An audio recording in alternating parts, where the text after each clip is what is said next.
Saya sempat tidak terlalu perhatian dengan masalah virus corona, kecuali yang berkaitan dengan masalah agama, khususnya tentang hadis seputar obatnya, doa dan zikir penangkalnya, serta beberapa tips duniawi untuk menjaganya.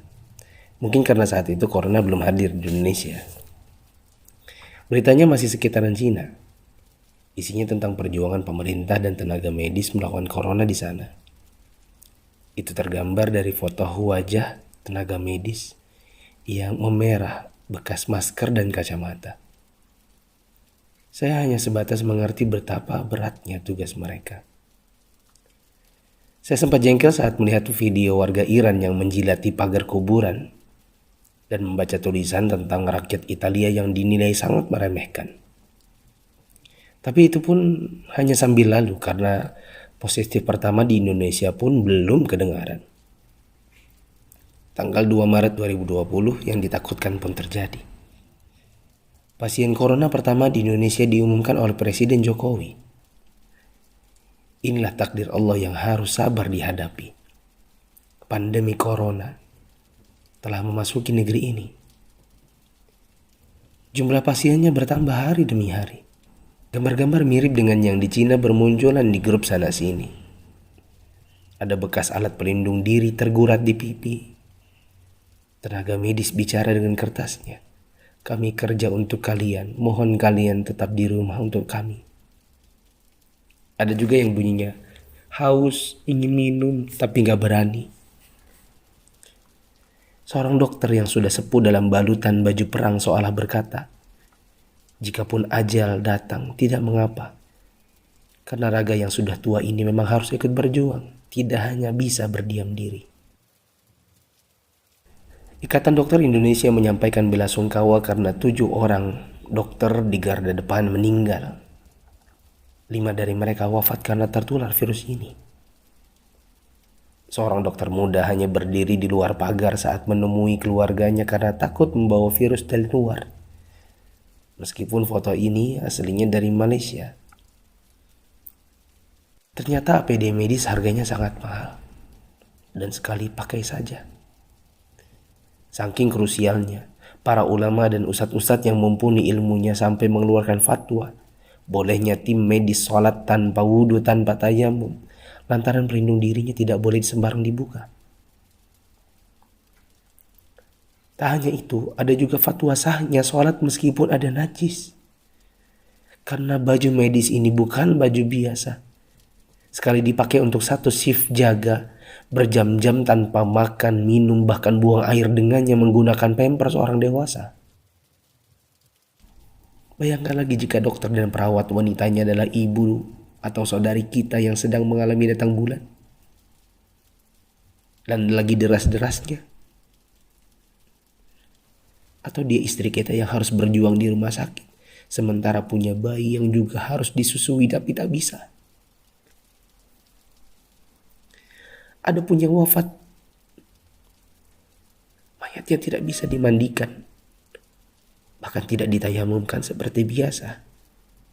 Hanya disolatkan dan dikubur bersama plastik membungkusnya. Melihat dan membaca berkali-kali, saya pun akhirnya bisa memahami dengan hati. COVID-19 ini bukan sakit biasa. Dan tugas tenaga medis sangat berat terasa. Kalau bukan karena tidak ingin ditanya keluarga ada apa, saya banyak mengalirkan air mata. Untuk pasien positif corona dan keluarganya, sabar ya. Insya Allah sembuh tidak lama. Jika bersabar, kita dapat pahala. Di rumah dulu sampai negatif. Kasihan jika virus ini menular ke orang lain. Apalagi kepada yang punya penyakit penyerta dan lanjut usia. Untuk yang harus keluar dan tidak ada pilihan kedua, semoga Allah memberikan saya dan teman-teman keselamatan dan rezeki untuk keluarga. Jaga kesehatan ya. Usahakan jaga jarak dengan orang di sekitar kita. Kita tidak tahu siapa yang tertular, siapa yang sehat. Karena yang positif corona pun bisa jadi tidak merasa karena tidak ada gejala.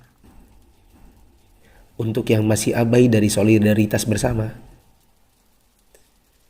Saya ingin mengetuk pintu hati dan meminta waktu teman-teman sebentar saja. Yuk kita berpikir bersama. Jika teman-teman menggunakan media sosial atau punya kotak kaca media massa, teman-teman pasti sudah mendengar berbagai penjelasan wabah yang melanda. Pemerintah, dokter, para pakar sudah bicara, dari wawancara hingga rekaman video HP sederhana. Para ahli statistika mengemukakan data dengan tabel, grafik, dan semua media yang mereka punya. Teman-teman pun tinggal ketik halo di WA COVID-19 dan bertanya dengan input satu huruf saja. Jika data itu jelimet untuk dibaca, mungkin teman-teman bisa nonton versi kartunnya. Semua tenaga sudah dikerahkan oleh berbagai kalangan untuk membuka mata hati kita. Jika tidak ada waktu untuk membaca, meme korek api pun sudah tersebar di mana-mana. Sampai-sampai ada yang berpikir, mungkin kalau simulasi penularan virus corona ini pakai video game, barulah anak muda yang meremehkan corona akan mengerti dan percaya. Mereka pun membuatkan potongan video gamenya. Artinya, jika usaha seperti ini masih belum menyadarkan kita, entah dengan cara apa lagi. Apakah tongkrongan kita butuh ditembaki dengan gas air mata baru kita mau meninggalkannya?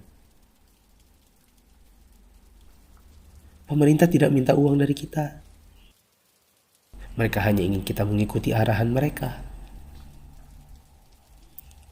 Untuk yang menimbun dan menipu, semoga Allah memberikan teman-teman hidayah dan memaafkan dosa-dosa kita semua. Dan menimbun barang yang dibutuhkan masyarakat saat masa sulit itu termasuk dosa. Rasulullah SAW bersabda, la yahtakiru illa khati. Tidaklah menimbun barang kecuali orang yang berdosa. Terlebih lagi bila menipu dan berdusta. Kami hampir tertipu dengan penawaran masker murah yang tadinya kami akan bagikan gratis kepada orang-orang yang membutuhkannya. Di mana hati kita? Apa kita bisa tertawa saat orang lain menderita? Teman, turunkanlah harganya ke harga normal jika engkau tidak bersedia menggratiskannya, seperti pahlawan jalanan yang membagikannya. Untuk yang kaya yang sesungguhnya itu adalah jika harta itu bermanfaat bagi orang di sekitar kita, bukan hanya untuk pribadi semata. Yakinlah, kekayaan, saldo ATM, rumah miliaran, outfit jutaan, mobil mewah, memang membuat kita besar di mata manusia, tapi tidak ada artinya di sisi Allah yang Maha Kaya jika tidak menghasilkan amal dan pahala.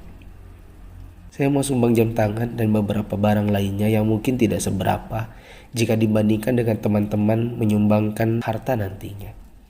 Terserah untuk pos dana apa, mungkin masker, mungkin APD tim medis, hand sanitizer, sabun cuci tangan, dan sebagainya. Kita harus cintai harta kita ini dan bawa dia ke akhirat. Jangan sisakan untuk dunia. Untuk Bapak Presiden, BNPB, para gubernur, wali kota, dokter, perawat, ustadz, influencers, dan fundraisers, thanks for all you've done. Terima kasih. Jazakumullahu khairan.